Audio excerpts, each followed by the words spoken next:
On the 29th of May 2010, Nigerians in Ireland for the first time celebrated the Nigerian Democracy Day. The session formally opened with the Nigerian National Anthem led by Her Excellency Dr. Kemafo Chikwe. The event devoted time to the memory of late President Umaru Yar'Adua with a valediction and intercessory prayer session.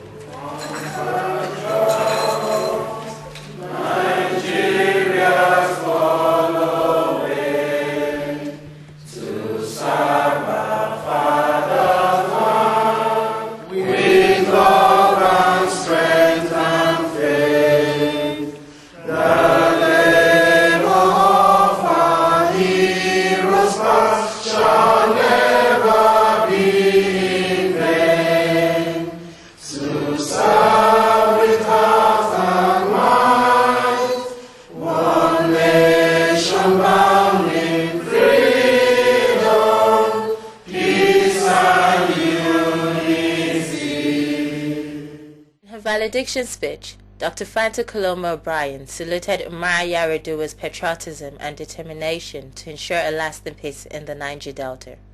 She said Yar'Adua was foremost the man of peace. His commitment to the rule of law was unprecedented in Nigeria. It is to his eternal credit that Rotimi Amaechi was not denied his rights in real estate, that Adam Oshiomhole of Edo State did not labor in vain, and Olusegun Mimikolo's labor emerged in Ondo State. This courageous approach was the hallmark of a Nigerian national hero who believed and practiced fair play and partisanship. On a day like today, in celebrating our democracy, we thank the Almighty who in His magnificence endowed and blessed the late President Umaru Musa Yar'Adua with the intellectual sagacity and moral compass to navigate and guide his personal conduct and pilot his ship of state to the best of his ability.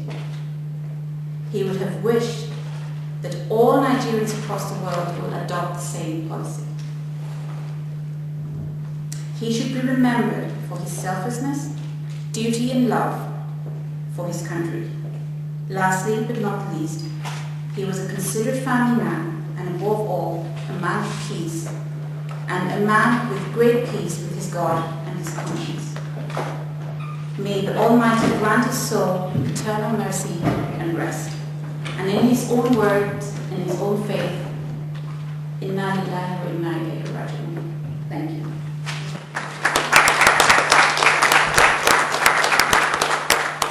Religious leaders from both the Muslim and Christian community in Ireland pray that God in His infinite mercy grant the late President's soul eternal rest. Oh Allah, we are at this point asking for the forgiveness of the soul of our late President Umaru Musa Yar'Adua.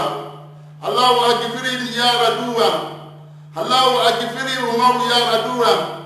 Allahu Akbar Umaru Yar'Adua.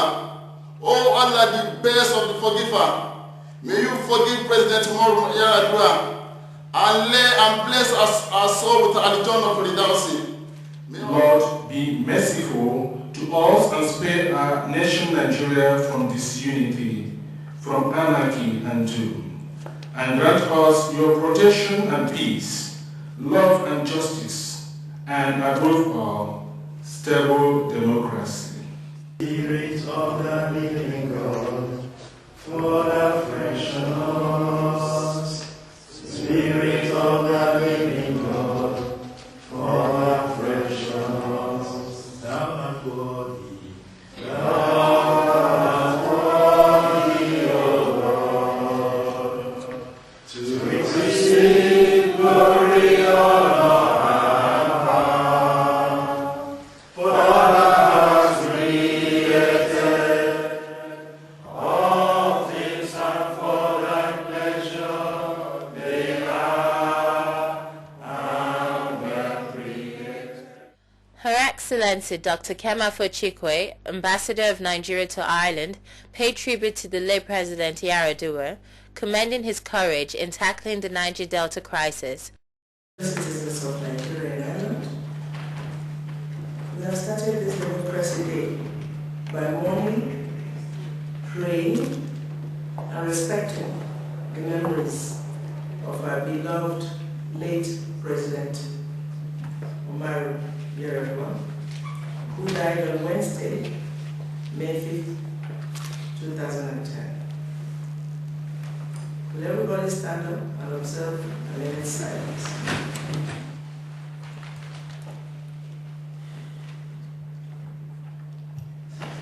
Yar'Adua died at a time Nigerians were beginning to reap the fruits of his labor in consolidating democracy in Nigeria.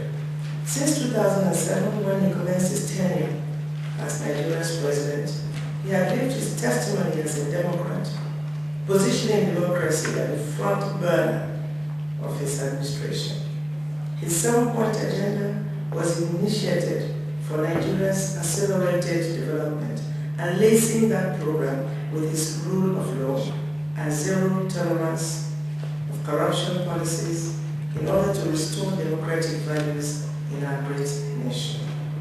Remarkably, his Niger Delta amnesty policy has earned him a place in world history.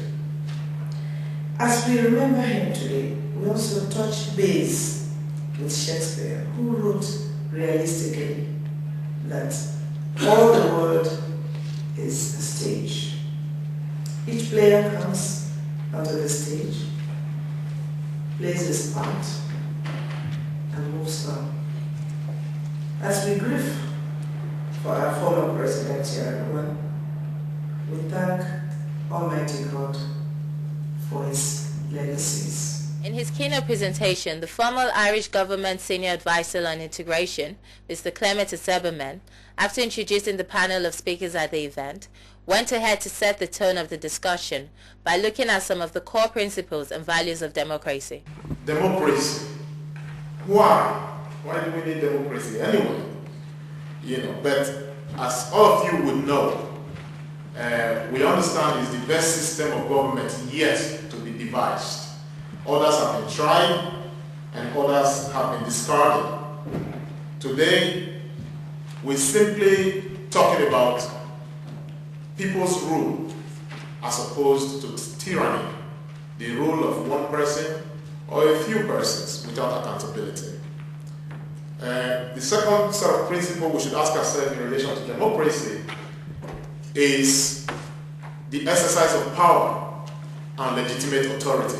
Argued that democracy differs from country to country, but noted that it leads to legitimacy in the use of power. So democracy brings about legitimate authority so that everybody in the political union understands that the people who direct them are legitimately empowered to do so. Of course, we talk about the protection of human rights and freedoms.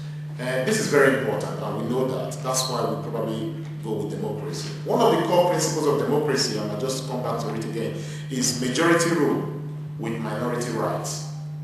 And that is why that might seem almost contradictory, because the majority should have their way and their say and ride roughshod over and rule people because it's a democracy.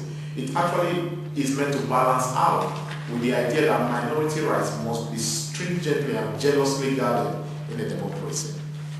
And of course, another key thing which I think we got right in Nigeria and we're still facing challenges with it is the decentralization of governance and also the institution of the rule of law and the big elephant in the room in our country, the conduct of free and fair elections. Mr. Asebamen dwelt on the subject of civilian-military relationships in a democracy. For complete military subjection to civil control. It is a core policy, it's non-negotiable. Somebody wrote that in the times of war or in times of national crisis, the military always feel, or some people feel, the military should come in there and put the country right. But in democracies, questions of peace and war or other threats to national security are the most important issues a society faces, and thus must be decided by the people. Acting through their elected representatives, a democratic military serves its nation rather than lead it. Military leaders advise the elected leaders and carry out their decisions. Only those who are elected by the people have the authority and responsibility to decide the fate of a nation. This idea of civilian control and authority over the military is thus fundamental to democracy. He believe the much talked about Justice Uwe's report on electoral reform is the way to go. But he wonders what the problem is and why we cannot conduct a free and fair election. Recently, the former President Obasanjo was quoted in the media as saying that even Jesus Christ, if he was the head of INEC, might find some difficulties in conducting an election in Nigeria. So is there an issue, maybe for us to ponder, whether there is something in our own moral fiber that encourages or discourages, free and fair elections? He said our future lies in honesty and integrity of leadership, the vigilance of citizens, and the desire of President Jonathan to encourage national reconciliation. Talk about what I found out this morning. Good progressive luck. That's probably President Jonathan. Good luck. This morning I think he turned to a progressive, or maybe he was a progressive always, because he said it is in this spirit that we remember the great sacrifices made by Nigerian patriots, some of whom paid the supreme sacrifice. For the first time, the federal government of Nigeria has acknowledged MKO Abiola as a martyr of democracy. That was this morning, ladies and gentlemen. So he paid tribute to Shehu Musa Yar'Aduas, the Alfred Rewales, and the Gani Fawehinmis. I was pinching myself when I was reading this news story. He said we must work to ensure by the supreme sacrifices of these great heroes, it should no longer be necessary for the tree of freedom to be watered by the blood of yet more martyrs. Sebamek concluded by noting that the credibility of 2011 election should be of paramount importance to President Goodluck Jonathan. The session moved briskly to the business of the day, with the panelists tackling the sub-themes of the seminar. You and I are going to delve into information, freedom of information as it's practiced in Nigeria. There is a bill standing in the House today, Freedom of Information Bill. Why is it not being passed? Must it be passed? Presently, the House of Rep and then the Senate is sitting on this bill. And Nigerians wary of it, and Nigerians tired of hearing about this bill. When is it going to be passed? We shall look into all that today, and that is a task set up for you and I to unravel. Thank you very much. One man, one vote is good for democracy. And the reason I say this is that it's an inclusive approach to electoral reform, to electoral, to democracy on its own. It's an inclusive, because we're not leaving anybody out. And it's about talking of true federalism. It gives the power back to the people in that they are able to have a say in what concerns their lives. It's a laudable initiative, and I think it should be the foundation of our democracy in Nigeria.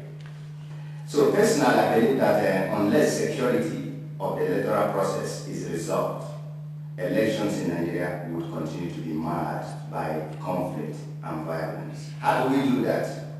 We need to seriously take a hard look at the remote and immediate causes of electoral violence in Nigeria. Also, sound legislations should be put in place to ensure that those who engage in or even condone electoral violence get punished. And unless this is done, the promise of a free and fair election in 2011 will not materialize. And the promise to carry out electoral reform. The pledge led to the inauguration of Mohamed Buhari's committee. The committee on electoral reform received 1,466 memoranda and held public hearings in 12 states, including FCT, at which no less than 7 representations were made. The recommendation was, they were presented to the president, to the late president, in December 2008. It was reported that President Jonathan, when he was acting, sent the recommendation to the National Assembly. I'm encouraged, but I'm not excited. Knowing fully well what the National Assembly is, the lawmakers will soon start to tell us that the process of constitution amendment, which is necessary for the passage of the positions of the recommendation, is too tedious to be completed before the 2011 election. Brothers and sisters, what should be our focus is the passage of the Ways Committee Electoral Reform. Electoral Commission. It is not again to say that we don't have one, but the big question is how functional, how consistent has it been working. I thought that Nigeria as a country should emulate or even benchmark some other notable countries that have struggled over the years, like Mexico, which have come of years struggling with their electoral commission. And they have gotten it right. I've been in Ireland for a couple of years now. My experience with their own electoral commission is not that they don't have problems, but at least they have it to a reasonable manageable size, and they have actually been having free and fair election. In a contemporary world today, elections are the only acceptable way of changing government or changing political My input today is on youth voter participation, and I've added a little bit to that, involving today's young in tomorrow's democracy. Over the past 50 years, we have failed to reach the places where we were entitled and destined to be since independence. This is partly because of greed, corruption, and failure to involve youth in our political process. In cases where youth or young people have been involved in our political process, they have been used as thugs. They have been used to destabilize the political process. On our 50th anniversary of self-government, we are still scratching the surface of the gains of independence. We have still not moved to achieve our full potential. Ladies and gentlemen, Nigeria's democracy and the future of good governance in Nigeria lies in the hands of our youth. In this regard, we must deploy the media, the print media, the audio media, as well as new forms of communication like Facebook, Twitter, email, SMS, and all those kind of communication methods to reach our young people.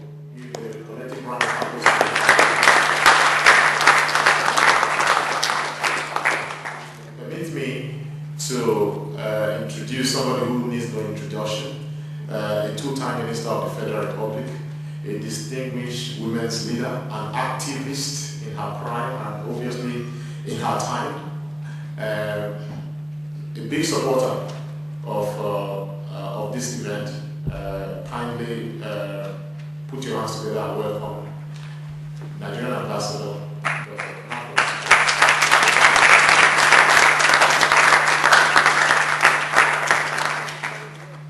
This afternoon to celebrate or to mark Democracy Day in Nigeria. It shows the kind of sacrifice you can make for our nationhood.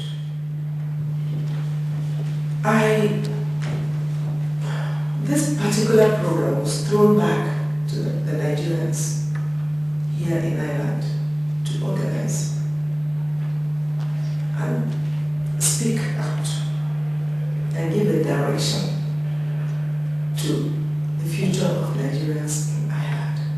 And as I listened to the panelists, who were all very brilliant people, and I must really say that I'm very excited to know that you have such brilliant young people in Nigeria. I think Clement would, I would give him his PhD today.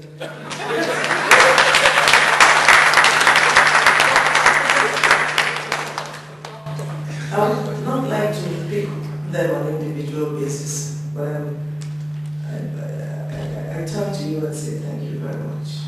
I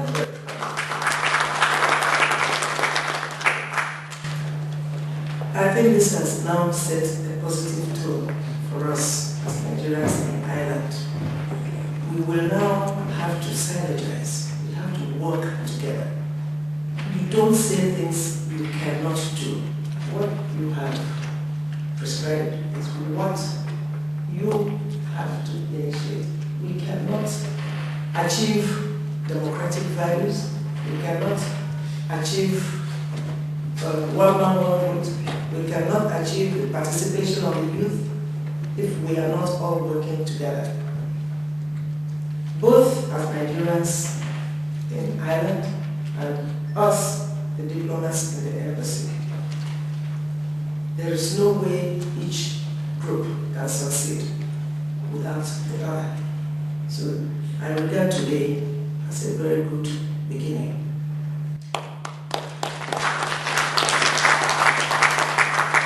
I also want to remark that as we go on this program, we must have one thing in mind. If you've been watching CNN, you're watching other countries, and see what is going on in other countries, you'll be very proud of Nigeria, in spite of our problems. And that is true. Sometimes I sit down and begin to wonder what happens in some of these, after their elections, during the elections, the way they rig the elections, the way they do all the things they do, and say, well, thank God, at least Nigerians are peaceful people, and they are discussing their own problem and how to solve their own problem. And that is what is important. We have defined ourselves. We know our problems. And we are willing to solve our problems. And we also know that each individual has a role to play in solving our problems. It's wonderful. It's not happening in other countries. Today, I'm going to speak to you in two gaps. As Ambassador of Nigeria, representing the Republic of Nigeria and a government person, I'm also going to speak as a politician.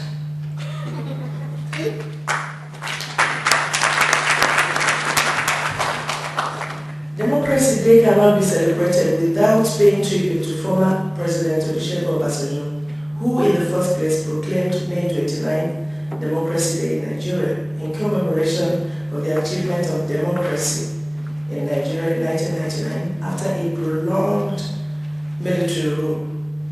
President Obasanjo, after 8 years of his democratic regime, successfully performed the feat of achieving for the first time a democratically elected president, handing over to the next democratically elected president in Nigeria. President Obasanjo set the stage for a new Nigeria, introducing new structures of government. He commenced the rebuilding of infrastructure, establishment of anti-corruption institutions such as ICPC and EFCC, initiating aggressive programs for Niger Delta development like NDC, and by also constructing the first roads in some of the areas of the Niger Delta Creek, achieved the success of the GSM telephone system, as well as privatization, and a long list of other ongoing programs and projects before he completed his second term tenure in 2007. He left challenges for the Yar'Adua Jonathan presidency, and Nigeria has been on the progressive path ever since. Now that President Goodluck Jonathan, in accordance with the mandate provided in Nigeria's constitution, has taken the stage, another level of democracy has been witnessed in Nigeria. So far, his Midas touch or good luck charm has attracted international support for Nigeria. Long queues have disappeared from petrol stations. Corruption is disappearing itself without much resistance, if we are to refer to the resignations at the high level of PDP officials. His pronouncements on the fight against corruption or restoration of power and electricity, discerning approach to appointments, and his intellectual craftsmanship in dealing with political issues and governance are so far encouraging and they raise the hope of Nigerians. For many years, the Niger Delta problems have traumatized Nigeria. Maybe because we became a monolithic economy concentrating on oil. Oil brought Nigeria both wealth, power, and fame. It, however, also brought Nigeria wars of insecurity, corruption, degradation, ethnic suspicion, and tension, and other dangers that threaten national development, peace, and unity. President Jonathan from Niger Delta State of Bayelsa wears the shoe and knows where it pinches. I have listened to debates on President Jonathan's tenure. When some individuals or small groups speak to convey their personal interests, they quote either that the South said or that the North said. The question we ask ourselves is, how is Nigeria's interest best served? For now, Nigeria needs to curb the Niger Delta trauma and restore peace, stability, and protect Nigeria's wealth. It will be virtually impossible to solve the menace and cankerworm of corruption, insecurity, and then other problems of poverty, electricity failure, power, transportation, education, agriculture, tourism, infrastructure, development, etc., without actually solving the Niger Delta problem and sustaining the amnesty program for long enough period of time for consolidation. We have to curb the sabotage of breaking our pipelines, the cutting of electricity cables by frustrated militants and also criminals. President Jonathan's tenure is as a result of the joint ticket of himself and President Yar'Adua. Even though President Yar'Adua died, his vision of Nigeria should live on with the ticket he started. If he were alive, he would be elected to complete a second term. But his mission is alive, and is the 2 terms journey by his ticket mate, President Jonathan, to make the desired impact in Nigeria. It would be unfair if President Jonathan was denied the right to, or even not supported by Nigerians to contest the 2011 election. It would be like aborting a flight even before takeoff. But as we all know, he is patient like his wife's name, and leadership positions come to him through God's own decisions. Our focus should be the stability of government and its gains to the Nigerian people. Changing presidents frequently should be the least on our national agenda for now. People are talking about zoning. President Jonathan, contesting in 2011, does not even discuss the zoning formula. It is only a question of time. There was a joint ticket and a space for re-election for the 2 gentlemen. A measure of stability in Nigeria will do good for Nigerians and restore our position among committee of nations. Too much power play, desperation, and lust for power are some of the major causes of our problems. The common man suffers as the elite use all sorts of strategies to grab power from the people and then alienate them. I am happy that you all have expressed your honest views on the future of Nigeria and how to sustain our 11-year-old democracy. I have also expressed my own personal views in this presentation.